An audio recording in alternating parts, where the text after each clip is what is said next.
പ്രിയ കുടുംബാംഗങ്ങൾക്ക് ഏവർക്കും സാദര നമസ്കാരം. മേഖലയുടെ കൺവീനേഴ്സ്, പ്രബോധയുടെ, തീർത്ഥാടനത്തിൻ്റെ, IT-യുടെ എല്ലാ ചുമതലപ്പെട്ട ആളുകളും ഇവിടെയുണ്ട്. ഒപ്പം നമ്മൾ ഇന്നത്തെ മീറ്റിങ്ങിലേക്ക് ഒരു 350-നടുത്ത ആളുകളെയാണ് വിളിച്ചത്. ഒരു 300-ഓളം പേർ ഇവിടെ വന്നു എന്നത് വളരെ വളരെ മനോഹരമാണ്. ലോകത്തിലൊരു സംഘടനയ്ക്കും ജീവനില്ല. സംഘടന എന്ന് പറയുന്നത് ഒരു ആശയമാണ്. ആശയം പറയാൻ വളരെ വളരെ എളുപ്പവുമാണ്.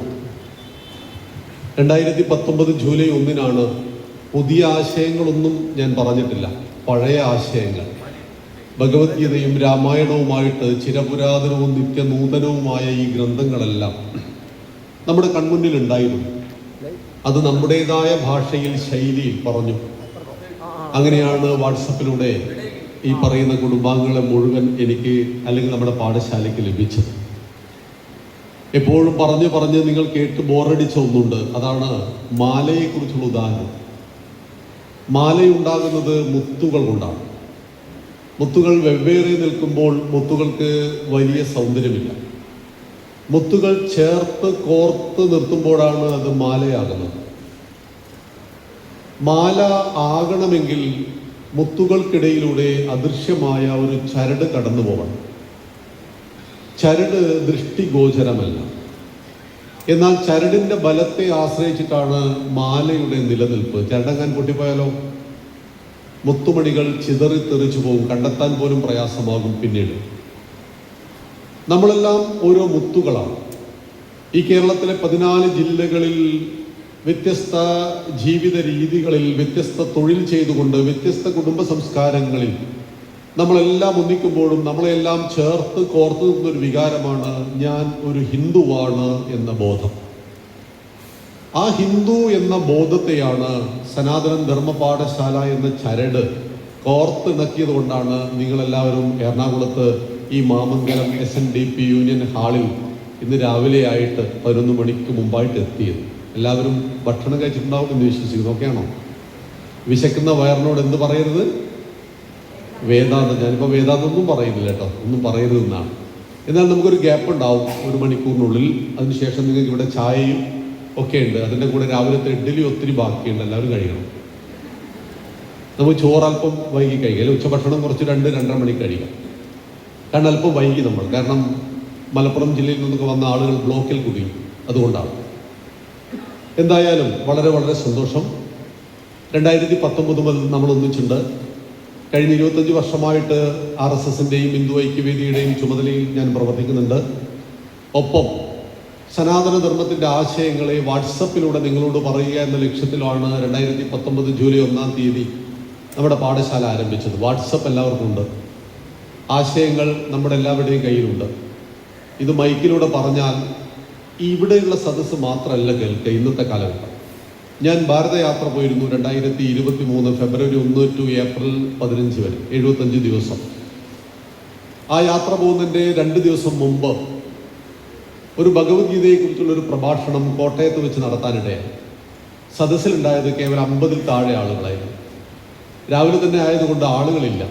അപ്പോൾ ആ കമ്മിറ്റിക്കാരനിങ്ങനെ വിളിച്ചു പറയുന്നുണ്ടായിരുന്നു, ദയവായിട്ട് അടുക്കളയിൽ ഇരിക്കുന്നവരൊക്കെ ഒന്ന് വന്നിരിക്കൂ, ഇയാൾ പ്രഭാഷണത്തിന് വന്നാണ്, പ്ലീസ് പ്ലീസ് എന്നൊക്കെ പറയുന്നുണ്ടായിരുന്നു.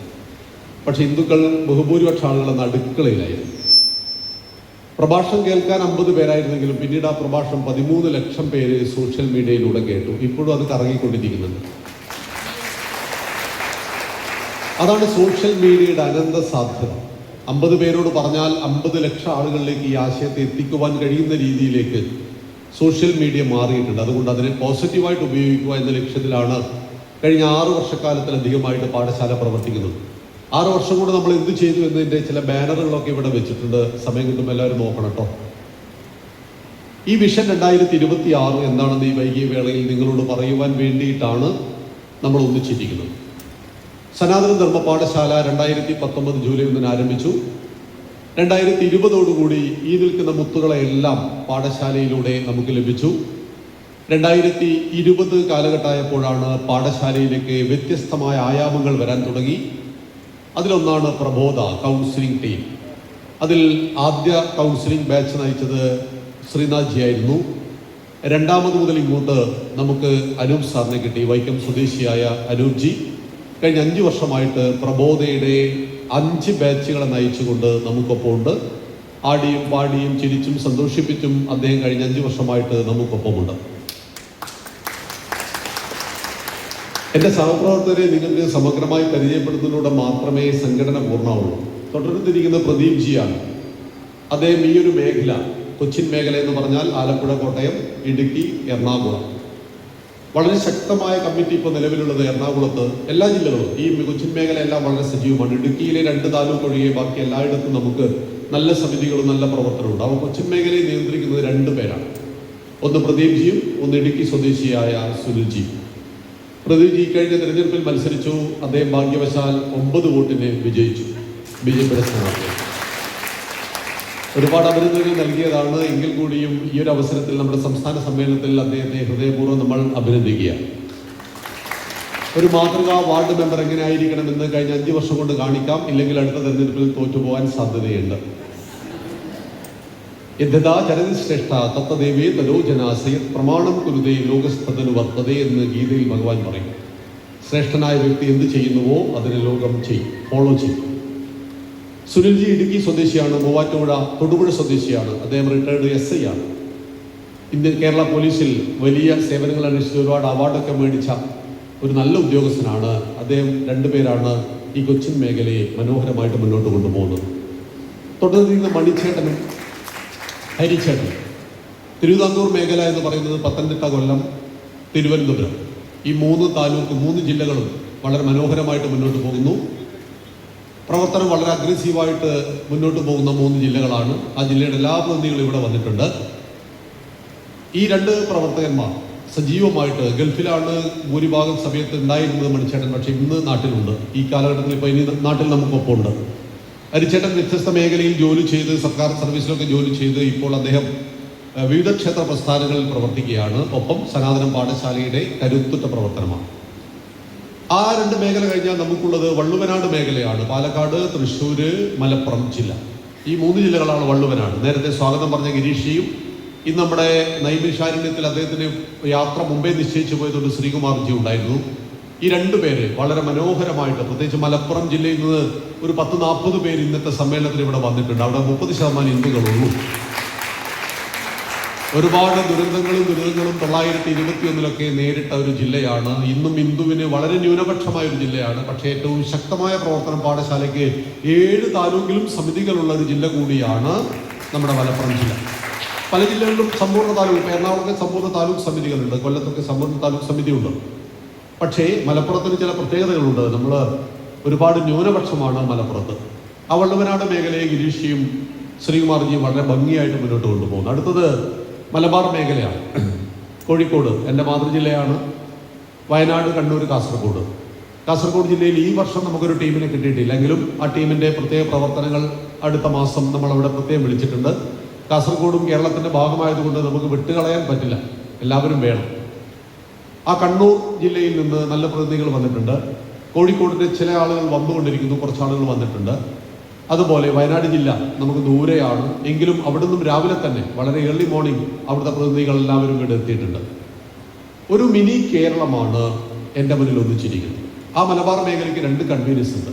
ഒന്ന് പ്രസന്നൻ പ്രണവം, അദ്ദേഹം അറിയപ്പെടുന്ന ഒരു യൂട്യൂബർ കൂടിയാണ്. അദ്ദേഹത്തിൻ്റെ സഹധർമ്മിണിയൊക്കെ ഇവിടെ ഉണ്ട്.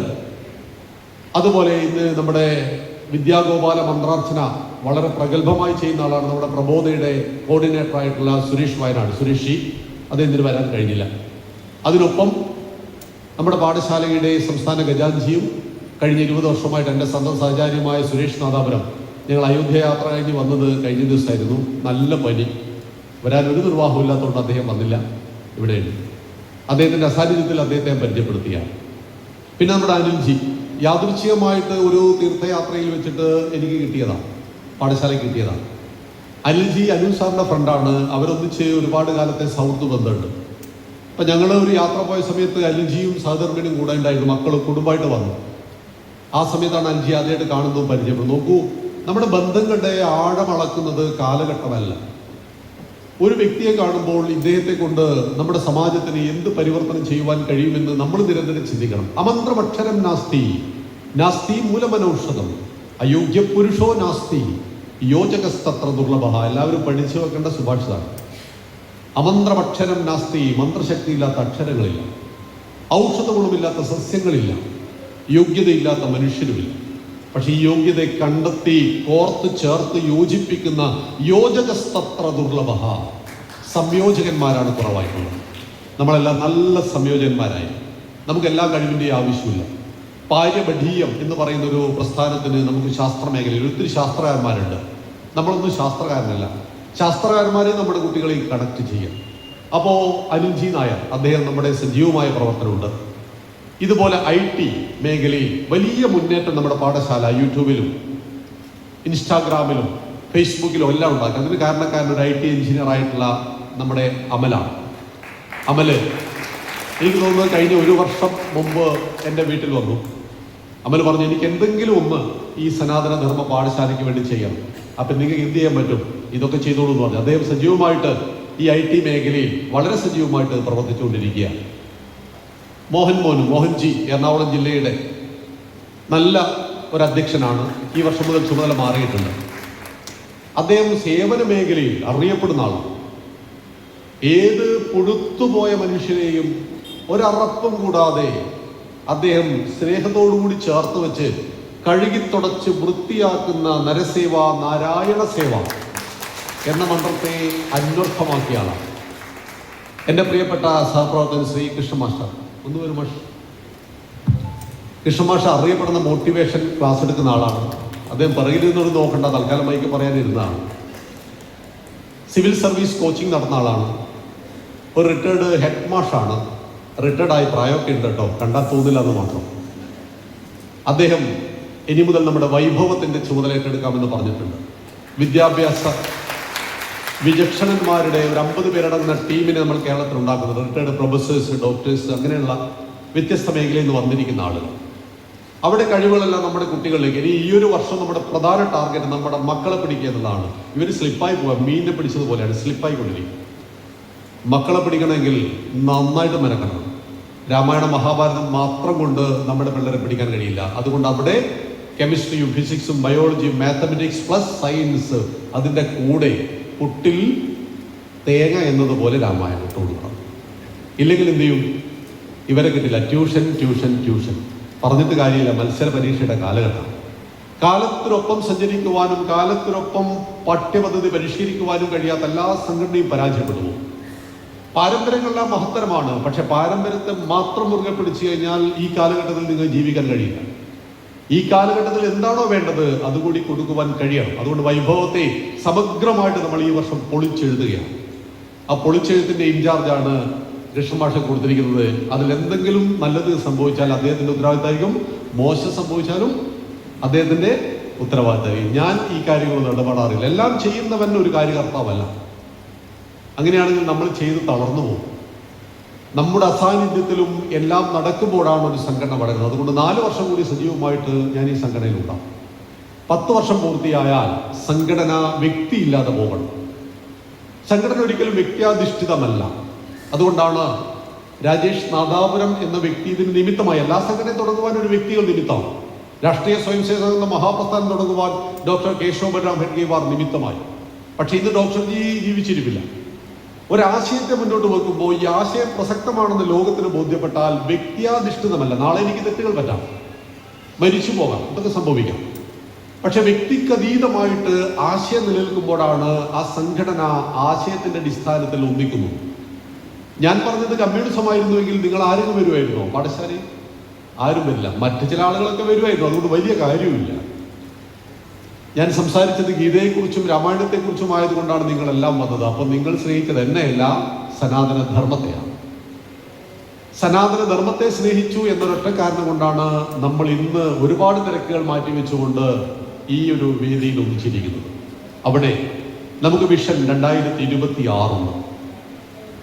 ആ 2026 പരിചയപ്പെടുത്തണം. ഒപ്പം ഇവിടെ മറ്റൊരാൾ നിൽക്കുന്നുണ്ട്, വിദ്യാജി ഒന്ന് വരും. നമ്മുടെ പ്രബോധയെ ഇങ്ങനെ നയിച്ചുകൊണ്ടിരിക്കുന്ന ആളാണ്. പാഠശാല എന്നൊരൊറ്റ വിചാരമല്ലാതെ മറ്റൊന്നുമില്ല ശ്രീമതി വിദ്യാജി. എപ്പോഴും കൂടെ ഉണ്ടാവും. ആ ടീം നമ്മുടെ രേഖാജിയും ആ ടീമൊക്കെ ഇവിടെ ഉണ്ട്. എറണാകുളം ജില്ലയുടെ ഒരു വലിയ ടീം, 100 പേരടങ്ങുന്ന ഒരു ടീമിനെ അവർ തയ്യാറാക്കിയിട്ടുണ്ട്. അവരെല്ലാവരും ഇന്ന് വന്നിട്ടുണ്ട്. അതുകൊണ്ട് നമ്മൾ അവർക്ക് പണി കൊടുത്തുകൊണ്ടേയിരിക്കുകയാണ്. എല്ലാ പരിപാടികളും എറണാകുളം ജില്ലയിലായിരിക്കും. ശ്രീരാമരാജ്യം എന്ന പ്രോഗ്രാമിന്റെ വലിയൊരു പോസ്റ്ററാണ് ഇവിടെ കാണുന്നത്. നിങ്ങൾക്ക് പിന്നീട് നോക്കാം. നമ്മൾ 1000 കുട്ടികളെ കൊണ്ട് രാമായണം പഠിപ്പിച്ച് വായിപ്പിക്കണമെന്ന് തീരുമാനിച്ചു കഴിഞ്ഞ വർഷം. അപ്പം എല്ലാവരും പറഞ്ഞു നടക്കില്ല കേട്ടോ, ഹിന്ദു കുട്ടികൾ വായിക്കില്ല, ഹിന്ദു കുട്ടികളെ കിട്ടില്ല. അണ്ടർ എസ്റ്റിമേറ്റ് ചെയ്തു നമ്മുടെ മക്കളെ. ഒരഖില ഹാദിയായി എന്ന് കരുതിയിട്ട് നമ്മുടെ ഹിന്ദു പെൺപിള്ളേരെല്ലാം മോശമാണോ? ഇല്ല, വളരെ കുറച്ച് മാത്രമേ തല്ലിപ്പൊളികളുള്ളൂ. ബാക്കിയെല്ലാം നല്ല മക്കളാണ്. പക്ഷെ നമ്മൾ വിലയിരുത്തുക അങ്ങനെയായിരിക്കില്ലേ? ഡൽഹിയിൽ ഒരു സ്ത്രീ, ഒരു പെൺകുട്ടി മാനഭംഗം ചെയ്യപ്പെട്ടു. ഡൽഹിയിൽ ഒരു രാത്രി 10 ലക്ഷത്തിൽ പരം സ്ത്രീകളെങ്കിലും യാത്ര ചെയ്യുന്നുണ്ടാവും. അവരെല്ലാം മാനഭംഗം ചെയ്യപ്പെട്ടോ? ഇല്ലല്ലോ. ഒരൊറ്റ സ്ത്രീ മാനഭംഗം ചെയ്തതിന്റെ പേരിൽ നമ്മുടെ നാട്ടിലെ പ്രതിപക്ഷക്കാർ പറഞ്ഞു ഇന്ത്യ പെൺകുട്ടികൾക്ക് സുരക്ഷിതമല്ല എന്ന്. ആണോ? അങ്ങനെയാണോ ഭാരതം? എറണാകുളം ജില്ലയിൽ ഈ കഴിഞ്ഞ 10 വർഷത്തിനിടയിൽ രാത്രി സഞ്ചരിച്ച എത്ര സ്ത്രീകൾ മാനഭംഗം ചെയ്യപ്പെട്ടു? അപൂർവങ്ങളിൽ അപൂർവം 1-2 സംഭവം. എറണാകുളത്ത് എത്ര സ്ത്രീകൾ ജീവിക്കുന്നുണ്ട്? ഒരു സംഭവത്തിന്റെ പേരിൽ നമ്മുടെ രാഷ്ട്രത്തെ വില കുറച്ച് കാണുമ്പോൾ ഇന്ന് വലിയ യുദ്ധം നടക്കുകയാണ്. കുടിപ്പകയുടെ യുദ്ധം.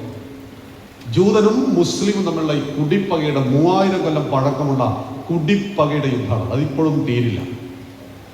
ജൂതൻ ആകെ ഭൂമിയുള്ളത് 1 കോടിയിൽ താഴെയാണ്. മുസ്ലിങ്ങൾ ഭൂമിയുള്ളത് 52 രാജ്യങ്ങൾ പടർന്നു പന്തലിച്ചിരിക്കുക. പക്ഷേ എല്ലാവരെയും നിലക്ക് നിർത്തുവാൻ കഴിയുന്ന ഇച്ഛാശക്തി ജൂതന്റെ കയ്യിലുണ്ട്. അതാണ് രാഷ്ട്രബോധം എന്ന് പറയുന്ന മാതൃഭൂമിയോടുള്ള നിറഞ്ഞ ഭക്തി. രാഷ്ട്രത്തിന് വേണ്ടി ജീവിക്കുവാനും രാഷ്ട്രത്തിന് വേണ്ടി മരിക്കുവാനും തയ്യാറുള്ളവരാണ് ജൂതന്മാർ. ഒരൊറ്റ സംഭവം ഞാൻ പറയാം. 1979 200 ജൂതന്മാർ കയറിയ എയർ ഫ്രാൻസിന്റെ വിമാനം ഉഗാണ്ടയിലേക്ക് തട്ടിക്കൊണ്ടുപോയി നമ്മുടെ യാസർ അറാഫത്തിന്റെ നേതൃത്വത്തിൽ അന്നത്തെ ഭീകരന്മാർ ഹമാസ് ഉഗാണ്ടയിൽ കൊണ്ടുപോയിട്ട് ഇറക്കിയിട്ട് അവർ പറഞ്ഞു ഇസ്രായേലിന്റെ കസ്റ്റഡിയിലുള്ള മുഴുവൻ ആളുകളെയും ഭീകരന്മാരെയും വിട്ടുതരണം. ഇത്ര മോചനദ്രവ്യം വേണം. ഗാസ മുനമ്പിൽ നിന്ന് ഇസ്രായേലിന്റെ സൈന്യം പിൻവലിക്കണം. ഇങ്ങനെ പല കണ്ടീഷൻ പറഞ്ഞു. ഇല്ലെങ്കിൽ എന്ത് സംഭവിക്കുന്നു ചോദിച്ചു. അന്ന് ഉഗാണ്ട ഭരിക്കുന്ന ആരാന്നറിയോ? ഈദി അമീൻ. ഇദ്ദേഹത്തിന്റെ ഇഷ്ടഭക്ഷണം എന്ന് പറയുന്നത് മനുഷ്യ മാംസം. മനുഷ്യന്റെ മാംസം കഴിക്കുന്ന ഈദി അമീന്റെ നാട്ടിലാണ് ഈ 200 ഇസ്രായേലികൾ. അതുകൊണ്ട് ഈദി അമീന്റെ മേശപ്പുറത്ത് ഫ്രൈയായി മാറും ഇസ്രായേലികൾ എന്നായിരുന്നു ഭീഷണി. അതേ സമയത്ത് ഇസ്രായേലിൽ 2 സംഘടന രൂപീകരിച്ചു. വിദേശകാര്യ വകുപ്പ് മന്ത്രിയുടെ നേതൃത്വത്തിൽ ചർച്ച വൈകിപ്പിച്ചു കൊണ്ടുപോയി. യുദ്ധകാര്യ വകുപ്പ് മന്ത്രിയുടെ നേതൃത്വത്തിൽ അവിടെ ഒരു ഡ്യൂപ്ലിക്കേറ്റ് ഉഗാണ്ട എയർപോർട്ട് അവരുണ്ടാക്കി. കമാൻഡോ ഓപ്പറേഷൻ ചെയ്തു പഠിച്ചു. 2 ആഴ്ച കഴിഞ്ഞപ്പോൾ ഒരു പത്രസമ്മേളനം പ്രതിപക്ഷ നേതാവും അവിടുത്തെ പ്രധാനമന്ത്രിയും ചേർന്ന് വിളിച്ചു. ഇതായിരുന്നു പറഞ്ഞത്. നിങ്ങൾ കരുതുന്നുണ്ടാവും ഉഗാണ്ടയിലെ തീവ്രവാദികളുടെ തടവിൽ കഴിയുന്ന ഞങ്ങളുടെ 200 ഇസ്രായേലികൾ ഭീരുക്കളാണെന്ന്. അവർ ഞങ്ങളുടെ സൈന്യത്തിന്റെ മുന്നണി പോരാളികളാണ്. മുന്നിലിരിക്കുന്ന സൈനികനാണ് ആദ്യം വരിക. അത് പറഞ്ഞതും ഒരു യുദ്ധവിമാനം ഉഗാണ്ട എയർപോർട്ടിലേക്ക് ക്രാഷ് ചെയ്ത് ഇറക്കപ്പെട്ടു. കമാൻഡോസ് ചിതറി അതിങ്ങോട്ട് ഇറങ്ങി എല്ലാ ഭീകരന്മാരെയും വെടിവെച്ച് കൊന്നുകളഞ്ഞു. ഒരു സ്ത്രീയെ കാണാനില്ല. പ്രസവ സംബന്ധമായ അസുഖം കൊണ്ട് ഒരു സ്ത്രീ ആശുപത്രിയിലായിരുന്നു. സൈന്യം അവിടത്തേക്ക് ഇരച്ചു കയറുമ്പോൾ യോഹനാൻ എന്ന് പറയുന്ന ഒരു സൈനികൻ മാത്രം ഭീകരവാദിയുടെ വെടിയേറ്റ് മരിച്ചു. അദ്ദേഹത്തിന്റെ സഹോദരന്റെ പേരാണ് ബെഞ്ചമിൻ നെതന്യാഹു. അതുകൊണ്ട് തീവ്രവാദം അല്പം കൂടി. 200 ഇസ്രായേലികളെയും കൊണ്ട് ആ വിമാനം പിറ്റേ ദിവസം ഇസ്രായേലിന്റെ മണ്ണിൽ വന്നിറങ്ങി. അതുകൊണ്ട് അവരിറങ്ങിയാൽ ഫിനിഷ് ആക്കിയിട്ടേ കയറൂ. ഇറാൻ ആണവരാഷ്ട്രമാണ്. എപ്പോഴും ഇസ്രായേലിനെ മുച്ചൂട് നശിപ്പിക്കും. Attack is the best defence. നമ്മുടെ സംഘത്തിൽ ഈ നിയുദ്ധം പഠിപ്പിക്കുമ്പോൾ 6 ശാസ്ത്രം പഠിപ്പിക്കും. സംപ്രേരണാർത്ഥ സങ്കല്പ ത്വരാജ സഹജക്രിയ വജ്രാഘാത ചമത്കാരോ നിയുദ്ധേ ക്ഷത്രിയാമത. സംപ്രേരണ. ഒരാൾ നിങ്ങളെ തല്ലുമെന്ന് 100% ബോധ്യം വന്നാൽ അയാൾ തല്ലുന്നതിന് മുമ്പ് തിരിച്ച് അങ്ങോട്ട് നൽകണം. സംപ്രേരണ. Attack is the best defence. സങ്കല്പം. തല്ലുന്നത് ആരെയാണെന്നുള്ള ബോധ്യം ഉണ്ടാവണം. ഒരു തല്ല് അവന് കൊടുത്താൽ നമ്മൾ ആള് ബാക്കിയാവോ എന്ന് ചോദിക്കണം. സങ്കല്പം. ത്വര. കളിച്ചാൽ ജയിക്കണം, ജയിക്കാത്ത കളിക്ക് നിൽക്കരുത്. അതാണ് ത്വര. സഹജക്രിയ. തല്ലിങ്ങോട്ടും വരും, അപ്പം ബ്ലോക്ക് ചെയ്യാൻ കഴിയണം. വജ്രാഘാതം, ഇടിയുടെ ആഘാതം. നമ്മൾ ബ്രഹ്മോസ് ഇട്ടതുപോലെ ചമത്കാരം, അത് തല്ലുന്ന സ്റ്റൈൽ. ഈ 3 കാര്യങ്ങൾ ഉണ്ടാവണം. ഇത് 6 കാര്യങ്ങളുണ്ട്. ഈ 6 ഒത്തുചേർന്നാണ് ഇസ്രായേലിന്റെ ആക്രമണം. ഞാൻ പറഞ്ഞു വന്നത്, ഇങ്ങനെ യുദ്ധഭീതമായ ഒരു പശ്ചിമേഷ്യൻ രാജ്യത്തല്ല നമ്മളുള്ളത്. നമുക്ക് ഉറപ്പുണ്ട് രാവിലെ വീട്ടിൽ നിന്ന് ഇറങ്ങിയാൽ വൈകുന്നേരം വീട്ടിൽ തിരിച്ചെത്തുമെന്ന്. ആ ഉറപ്പ് നമ്മുടെ മക്കൾക്ക് വേണമെങ്കിൽ ഹിന്ദുവിന് വേണ്ടി ഇപ്പം എന്തെങ്കിലും പണിയെടുക്കണം. കല്യാണം, വീട്ടുകൂടൽ, പാല് കൊടുക്കുക, ഇതൊക്കെ എല്ലാവർക്കും ഉണ്ട്. ഇതെല്ലാം മാറ്റി വെച്ചിട്ട് വരുമ്പോഴാണ് നമ്മൾ സംതിങ് ഡിഫറെൻ്റ് ആണ്.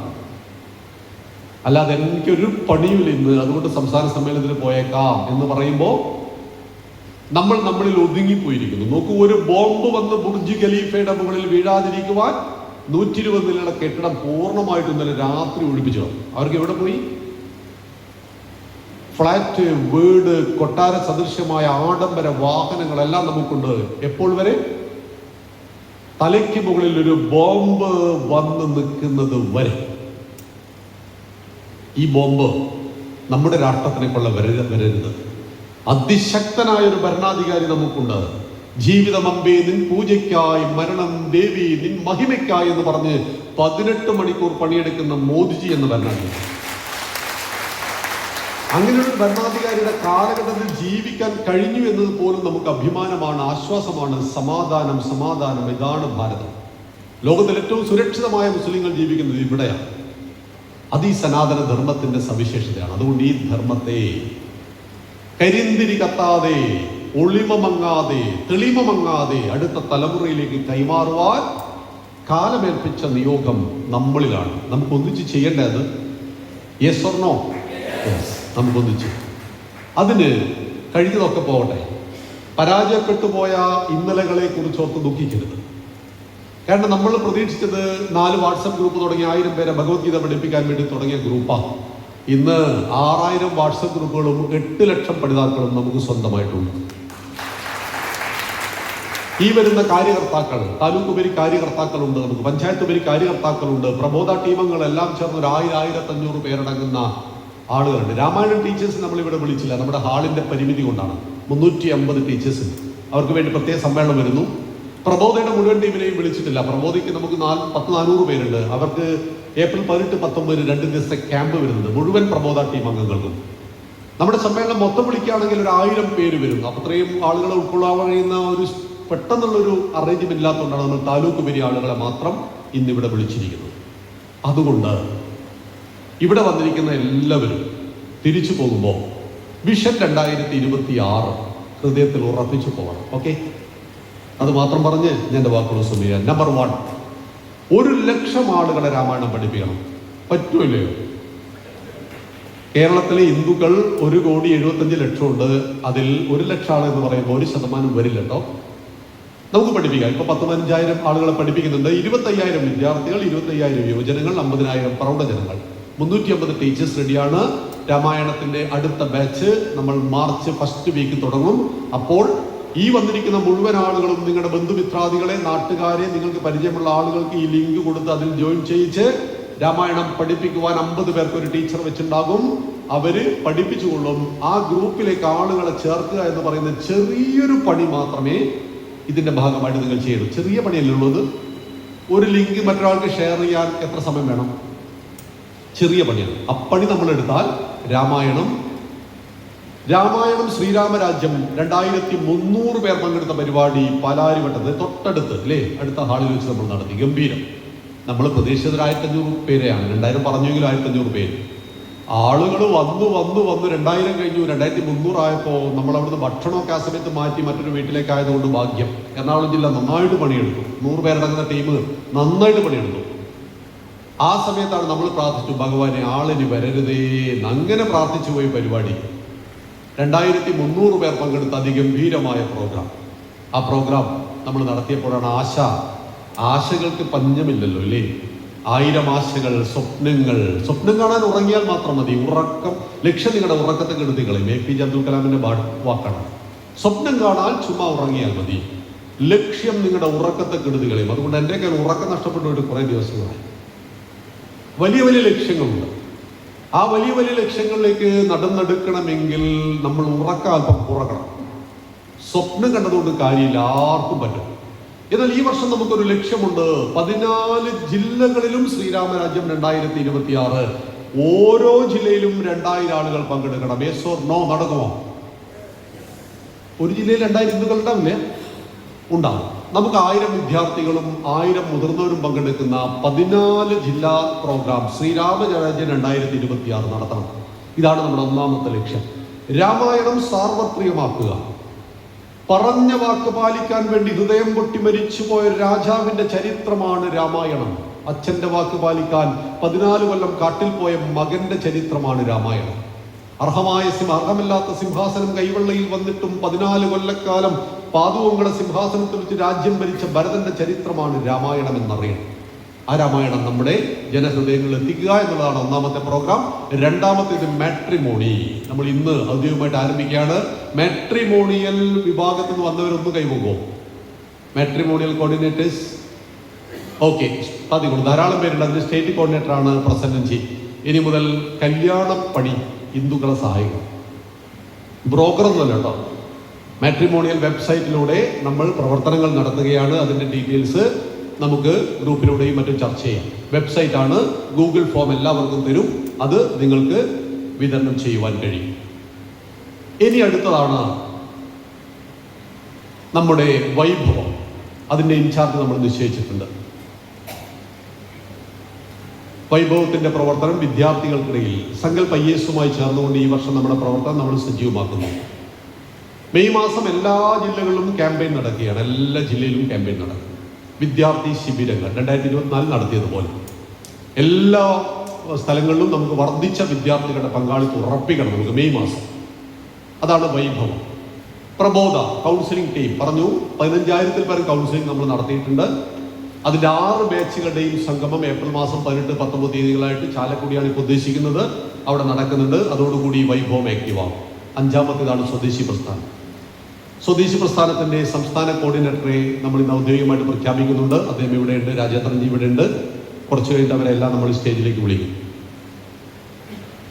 സ്വദേശി പ്രസ്ഥാനത്തിൻ്റെ ഉൽപ്പന്നങ്ങൾ പുറത്തുണ്ട്, നിങ്ങളെല്ലാം വാങ്ങണം. ഞാൻ കഴിഞ്ഞ ദിവസം കാര്യമായ ഒരു RSS പ്രവർത്തകൻ്റെ വീട്ടിൽ ചെന്നു. അദ്ദേഹം സ്വദേശിയുടെ ആളാണ്, രാജ്യത്തെക്കുറിച്ച് ചിന്തയുണ്ട്. പക്ഷേ ടോയ്ലറ്റ് കയറിയപ്പോൾ ഹാർപ്പിക്കിൻ്റെ ടോയ്ലറ്റ് കയറുന്നതാണ്.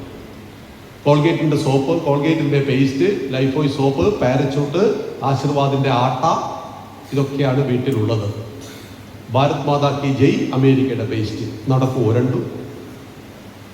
അതുകൊണ്ടാണ് സ്വദേശി. മാത്രമല്ല അവിടെ ചെന്ന് പോകുമ്പോൾ സ്വർണം നല്ലെണ്ണ, സ്വർണം സ്വദേശിയാണ്. പക്ഷെ അത് ഹിന്ദുവിൻ്റെതല്ല, അത് ചില ഭീകരവാദികളുടേതാണ്. അതുകൊണ്ട് ഭാരതീയമായ ഉൽപ്പന്നങ്ങളായിരിക്കണം, സനാതന ധർമ്മികളാൽ നിർമ്മിക്കുന്ന ഉൽപ്പന്നങ്ങളാണ്. നിങ്ങൾ ഇതിനോട് യോജിക്കുന്നുണ്ടോ? യോജിക്കുന്നുണ്ടോ? യോജിക്കുന്നു. അതിൻ്റെ ഒരു സംരംഭം നമ്മൾ തുടങ്ങി. 162 ചെറുതും വലുതുമായ ഷോപ്പുകൾ നമ്മളിപ്പോൾ തുടങ്ങിയിട്ടുണ്ട്. അതിൻ്റെ എല്ലാ ഉൽപ്പന്നങ്ങളും കിട്ടും. സനാതനം ആരോഗ്യം എന്ന് പറയുന്നത് നമ്മൾ നേരിട്ട് പാഠശാല നടന്നൊരു പ്രസ്ഥാനം. പാരമ്പര്യ ഉൽപ്പന്നങ്ങളെ തിരിച്ചു പിടിക്കുക. ഞങ്ങളുടെ എല്ലാം അമ്മമാർ പണ്ട് കർക്കിടകത്തിൽ 1 മാസം കഴിക്കുന്നൊരു ഫുഡ് ഉണ്ടായിരുന്നു. അതിന് കർക്കിടക ഔഷധക്കൂട്ട് ഹെൽത്തി ഫുഡ് എന്ന് ഇന്ന് പേര് കൊടുത്തു ഞങ്ങൾ. അതായത് കർക്കിടകത്തിൽ കഴിക്കുന്നത് കർക്കിടകത്തിൽ മാത്രമേ കഴിക്കാൻ പറ്റുള്ളൂ. എല്ലാ സീസണിലും അവർ കഴിച്ചിരുന്നു. ഈ എള്ള്, നിലക്കടല, ബദാം, അവില്, തവിടരിയൊക്കെ മിക്സ് ചെയ്ത് കഴിക്കുമായിരുന്നു. അപ്പം എൻ്റെ അമ്മയ്ക്കിപ്പോൾ 75 വയസ്സായി. ഇപ്പോഴും തെങ്ങ് കയറാൻ തയ്യാറാണ്. ഒരു കുഴപ്പമില്ല. മുടി നരച്ചിട്ടില്ല, ഒരു കുഴപ്പമില്ല. എന്തുകൊണ്ടെന്ന് വെച്ചാൽ അവരന്ന് കഴിച്ച ആ ഭക്ഷണം ഇന്നും കഴിച്ചുകൊണ്ടിരിക്കുന്നു. ആ പാരമ്പര്യ ഭക്ഷണം അതെല്ലാം നമ്മൾ തിരിച്ചു പിടിച്ചിട്ട് ഇവിടെ 1-2 കാര്യങ്ങളൊക്കെ ഇവിടെ ഉണ്ട്. നിങ്ങൾ പരിചയപ്പെടും. ആവശ്യമുള്ളവർ വാങ്ങണം. നമ്മുടെ എല്ലാം ദൈനംദിന ജീവിതത്തിൽ ശരീരമിതം ഖലു ധർമ്മസാധനം. എന്ത് ചെയ്യുവാനും ആരോഗ്യം അത്യാവശ്യമാണ്. ആരോഗ്യത്തെ സംരക്ഷിക്കണം. ആയുർവേദം ആരോഗ്യത്തിനാണ് പ്രാധാന്യം കൊടുക്കുന്നത്. അതുകൊണ്ട് ഈ വർഷം 1000 സ്വദേശി ഷോപ്പുകൾ കേരളത്തിൽ ആരംഭിക്കുന്നു. എന്നോട് പലപ്പോഴും ആരോപണങ്ങൾ ഉന്നയിക്കാറുണ്ട്. നിങ്ങൾ രാമായണവും ഭഗവത്ഗീതയൊക്കെ പറഞ്ഞപ്പോൾ ഈ കച്ചവടത്തിനെ കുറിച്ച് പറയുന്നതിനാണ്. ഇത് സാമാന്യ ഹിന്ദുവിൻ്റെ ഒരു ചോദ്യം. അങ്ങനെ പറഞ്ഞ് ഞങ്ങളുടെ മിഠായി തെരുവെന്ന് പറയുന്ന കോഴിക്കോട് സിറ്റി മൊത്തം മുസ്ലിമിൻ്റെ കയ്യിലായി. നമ്മളെല്ലാവരും കച്ചവടത്തിലേക്ക് ഇറങ്ങണം, ബിസിനസ്സിലേക്ക് ഇറങ്ങണം, ബിസിനസ്സിനെ കുറിച്ച് ചിന്തിക്കണം. എന്നാൽ മാത്രമേ നമ്മുടെ രാഷ്ട്രത്തിന് വൈഭവം ഉണ്ടാവുള്ളൂ, രാഷ്ട്രം മുന്നോട്ട് പോവുള്ളൂ. ഇതിൻ്റെ എല്ലാം ശുഭസൂചകമായ ഒരു വർഷമായിട്ട് 2026 കണക്കാക്കുക. 2026 ഈ 5 വിഷൻ, 1,00,000 സജ്ജനങ്ങളെ രാമായണം പഠിപ്പിക്കുന്ന, മാട്രിമോണിയൽ വെബ്സൈറ്റിലൂടെ ഹിന്ദുക്കളെ വിവാഹകാര്യത്തിൽ സഹായിക്കുന്ന, വൈഭവത്തിലൂടെ വിദ്യാർത്ഥികളുടെ പ്രവർത്തനങ്ങളിൽ ഇടപെടുന്ന, പ്രബോധയിലൂടെ നമ്മുടെ കൗൺസിലിംഗ് ടീമിനെ ഏറ്റവും ആക്റ്റീവാക്കുന്ന, ഒപ്പം സ്വദേശി പ്രസ്ഥാനത്തിലൂടെ ഭാരതീയമായ സനാതന ധർമ്മികളാൽ നിർമ്മിക്കപ്പെടുന്ന ഉൽപ്പന്നങ്ങൾ ഉപയോഗിച്ചുകൊണ്ട് ഈ 5 ആയാമങ്ങളിലൂടെയുള്ള പ്രവർത്തനമാണ് വിഷൻ 2026. ഈ 2026 വിഷൻ നിങ്ങളുടെ മുന്നിൽ സമർപ്പിക്കുക, ഹൃദയപൂർവ്വം സ്വീകരിക്കുക. ഒപ്പം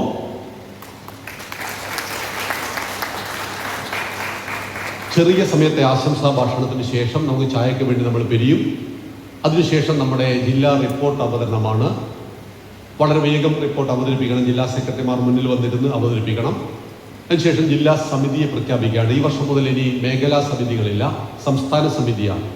15 പേരടങ്ങുന്ന ഒരു സംസ്ഥാന സമിതിയെ ഇവിടെ ഞാൻ പ്രഖ്യാപിക്കും.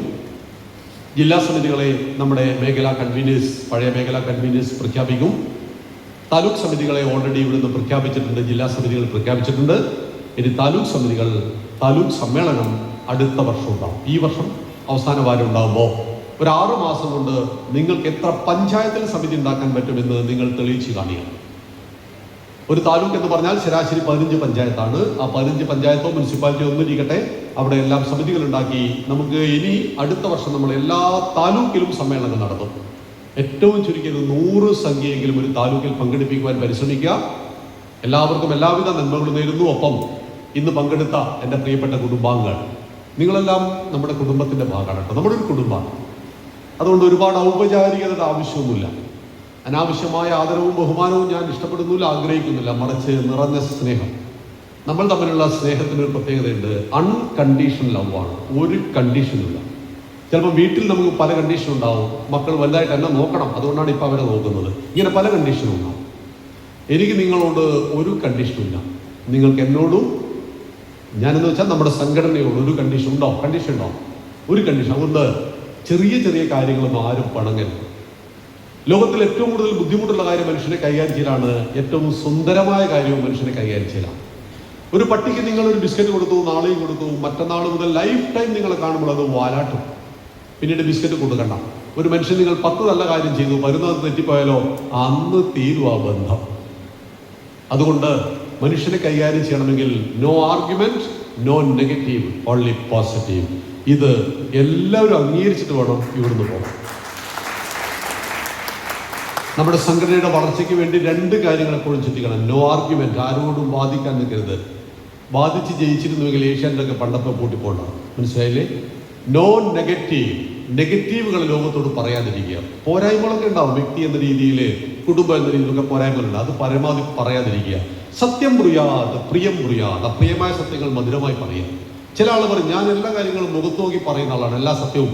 ആ വീട്ടിൽ പ്രശ്നം തീരില്ല. എല്ലാ സത്യവും വിളിച്ചു പറയരുത്, കളവ് പറയരുത്, സത്യം പറയാതിരിക്കാം. എല്ലാ സത്യവും പറയരുത്. ഞങ്ങൾ വരുമ്പോൾ അനൂപ് സാറിനൊക്കെ കോള് വന്നു, ഒരച്ഛൻ്റെ ദീനരോധനമാണ്, കല്യാണം കഴിച്ചു, മകൾ എല്ലാ സത്യവും വിളിച്ചു പറഞ്ഞു ഭർത്താവിനോട്. പറയേണ്ട ഒരു ആവശ്യം ഉണ്ടായിരുന്നു. കല്യാണത്തിന് മുമ്പ് പ്രേമിച്ച പെണ്ണിന്റെ ചരിത്രം ആദ്യത്തെ ദിവസം തന്നെ ഭാര്യ അറിയിക്കേണ്ട ഒരാവശ്യമില്ല. കളവ് പറയരുത്, സത്യം പറയാതിരിക്കാം. No argument, no negative, only positive. ഇതായിരിക്കണം നമ്മൾ. ഞാൻ കാരണം എൻ്റെ വീട്ടിൽ ഒരു ദുഃഖമുണ്ടാകില്ല, ഞാൻ കാരണം എൻ്റെ സംഘടനയിലും ഒരു ദുഃഖമുണ്ടാവില്ല എന്ന് താലൂക്ക് പ്രസിഡന്റും സെക്രട്ടറിയും ജില്ലാ പ്രസിഡന്റും സംസ്ഥാന പ്രസിഡന്റും സംയോജകരും എല്ലാവരും തീരുമാനിച്ചാൽ എല്ലാവരും ഹാപ്പിയാണ്. എന്ത് തീരുമാനിക്കണം? ഞാൻ കാരണം. ലോകത്തിൽ ആരെയും നമുക്ക് പരിവർത്തനം ചെയ്യാൻ സാധ്യമല്ല. ഉദ്ധരേത് ആത്മനാത്മാനം, എനിക്ക് ഉയർത്തുവാൻ കഴിയുന്നത് എന്നെയാണ്, എനിക്ക് താഴ്ത്തുവാൻ കഴിയുന്നത് എന്നെയാണ്. എൻ്റെ ബന്ധു ഞാനാണ്, എൻ്റെ ശത്രു ഞാനാണ്. അതുകൊണ്ട് ഞാൻ കാരണം എൻ്റെ കുടുംബത്തിൽ, എൻ്റെ സംഘടനയിൽ, എൻ്റെ രാഷ്ട്രത്തിൽ ഒരു ദുഃഖവും ഉണ്ടാവില്ലെന്ന് അവനവൻ തീരുമാനിച്ചാൽ നമ്മളെ തേടി വരുന്ന പ്രശ്നങ്ങളോട് ചിരിച്ചുകൊണ്ട് സമീപിക്കുവാനുള്ള മനസ്സിനെ ആർജിച്ചെടുക്കുവാൻ കഴിഞ്ഞാൽ, ക്രോധം തലച്ചോറിലേക്ക് ഇരച്ച് കയറുമ്പോൾ പിറകിലേക്ക് പിൻവലിക്കുവാൻ മനസ്സിന് കഴിയുന്നുവെങ്കിൽ നാം നമ്മുടെ ജീവിതത്തിൽ വിജയിക്കും. സംഘടനയിൽ വരും വരാതിരിക്കാം, പക്ഷെ ജീവിതത്തിൽ വിജയിക്കണമെങ്കിൽ ക്രോധാൽ ഭവതി സമ്മോഹ, ക്രോധത്തിൽ നിന്ന് സമൂഹ അറിവില്ലായ്മ, സമ്മോഹാത് സ്മൃതി വിഭ്രമ, അറിവില്ലായ്മ ഓർമ്മക്കുറവ്, സ്മൃതി ഭ്രംശാത് ബുദ്ധിനാശം സംഭവിക്കും. അതുകൊണ്ട് നിങ്ങളെല്ലാം നല്ല ബുദ്ധിയുള്ളവരാ, ദയവായിട്ട് ഇതിനെ നശിപ്പിക്കരുത്. നമുക്കെല്ലാം ഒറ്റക്കെട്ടായി, ഒരമ്മയുടെ മക്കളായിട്ട്, പല ശരീരങ്ങളും ഒരു മനസ്സുമായിട്ട്, മമജന്മാന്തര സുഹൃതത്താൽ മാതാവേ നിൻ മടിയിൽ ഞാൻ വന്നു പിറന്നു മാനവനായി വന്ദേ തവ പദസേവകനാണ്. വേണ്ട വേറൊരു മോക്ഷം മേ, വേണ്ട പരമൊരു സ്വർഗം മേ, മോക്ഷം നീ സ്വർഗം നീ, അഭേ അമലേ അമിതബലേ. ഈ മണ്ണിൽ മനുഷ്യനായി ജനിച്ച് ജീവിക്കുവാൻ അവസരം ലഭിച്ചതിനേക്കാൾ വലിയൊരു ഭാഗ്യം നമുക്കുണ്ടോ? ഹിന്ദുവായി ജീവിക്കുവാൻ, ഈ മണ്ണിൽ ജനിക്കുവാൻ. അവിടെയാണ് അതിലും വലിയൊരു ഭാഗ്യമില്ല. ആ ഭാഗ്യത്തെ നമ്മൾ അടുത്ത തലമുറയിലേക്ക് പകർന്നു കൊടുക്കുവാനുള്ള നിമിത്തമായിട്ട് ഈ സംസ്ഥാന സമ്മേളനത്തെ മാറ്റിയെടുക്കുവാൻ എല്ലാവരോടും അഭ്യർത്ഥിച്ചുകൊണ്ട് എറണാകുളം ജില്ലയ്ക്ക് പ്രത്യേക ഒരു നന്ദി, ഈ ഒരു ആതിഥേയ ജില്ലയ്ക്ക് പ്രത്യേക നന്ദി രേഖപ്പെടുത്തിക്കൊണ്ട് ഈ ഒരു സമ്മേളനത്തിൽ പങ്കെടുത്ത എല്ലാവരെയും ഹൃദയത്തിന്റെ ഭാഷയിൽ അഭിവാദ്യം ചെയ്തുകൊണ്ട് എല്ലാവിധ നന്മകളും നേരുന്നു. നന്ദി, നമസ്കാരം. വന്ദേ മാതരം.